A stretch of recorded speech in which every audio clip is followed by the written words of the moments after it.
parti les gars pour faire votre deuxième bilan du Linéo 7. Donc si vous êtes prêts, c'est parti.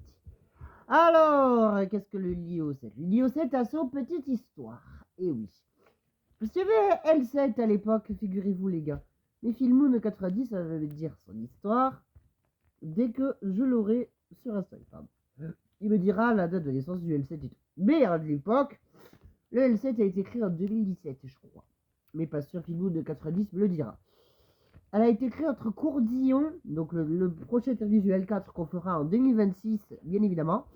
Puisque oui, j'aurais peut-être changé de téléphone et tout, parce que je vais changer de téléphone dans pas longtemps, parce que le mien commence à se faire un peu vieux. Donc voilà, donc je pense que je vais changer de téléphone dans pas longtemps et je vais mettre dans un nouveau Samsung beaucoup plus soft. Et j'ai impatient d'avoir un nouveau téléphone parce que là j'en peux plus. Donc voilà, donc du coup, nous allons donc faire donc, le bilan du L7. Du coup, elle a été créée entre Courdillon, je reviens. Donc désolé, je vais voir Mirbanoué qui est sur le 13 que je ferai un petit peu plus tard, je pense, mais après. Donc déjà, c'est une ligne que je vous recommande. Donc qui a fait entre Courdillon, on revient sur le L7, donc que je vous... Je suis pas concentré aujourd'hui, je suis désolé, je suis réveillé il n'y a pas longtemps. Donc elle a fait entre Courdillon et Saint-Aurès centre commercial, donc elle a fait le trajet du 44, passant par la rue de Metz, mais qui est alors pris par la rue piétonne, et en faisant le trajet du L9 actuellement. Et le L9 l'a remplacé actuellement. Et bientôt, le L4 reprendra un peu le relais du L7 et tout. Je vous ferai en 2026. Mais évidemment, il y aura une vidéo L4 entre Stadia Best et en Palo. Et oui, puis ce que je ferai en décembre, que je noterai pour vous.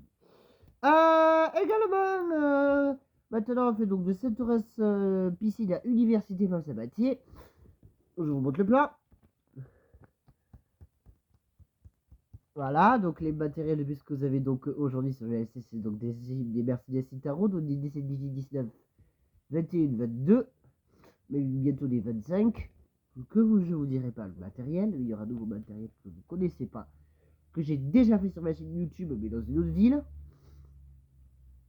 Dans deux villes différentes, que je vous en parlerai un peu, quand je vous en dirai un peu plus, dès qu'il sera là. Et vous avez donc aussi des Urban 12, des 19 et des 21. Des 21 linéaux, parce qu'il y a eu des 21 linéaux qui se sont rénovés. 21 33, 21 34. Le plan.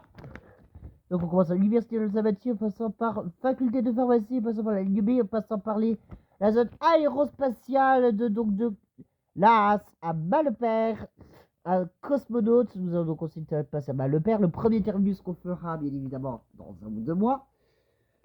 En suivant à la lettre le linéo 9, enfin le 83, jusqu'à Saint-Aurès, centre commercial, en passant par le quartier de Saint-Aurès, le village de Saint-Aurès, en bref et en détail.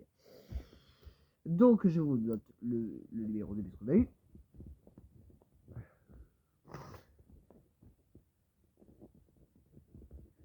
Je reviens. Alors, maintenant je fais donc le ressenti de cette ligne. Elle était plutôt cool, cette ligne. Elle était sympa. Voilà, je suis pas déçu de cette ligne. Elle était plutôt sympa, tranquille, voilà. Je mets la note de 19 sur 20, donc... non, de combien je dis? Allez, je réfléchis. Allez, 19 sur 20. Il faudrait juste raccourcir un peu la ligne et me faire un peu moins de coupure-feu, un peu moins de coupure d'arrêt et tout. Mais sinon, ça aurait été parfait. Vraiment, ça aurait été parfait. Il y a des matériels de bus différents. Le confort de ces lignes était plutôt génial.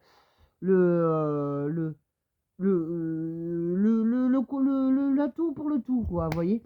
Donc voilà, donc j'espère que ce bilan du dimanche vous aura bien plu. On se retrouve dimanche prochain pour le bilan du L12. Et sinon, je vous retrouve samedi prochain, puisque samedi prochain, je vous retrouve pour la ligne L12 qu'on fera entre Bordeaux Rouge et Rangueil. Passez une excellente journée, les gars.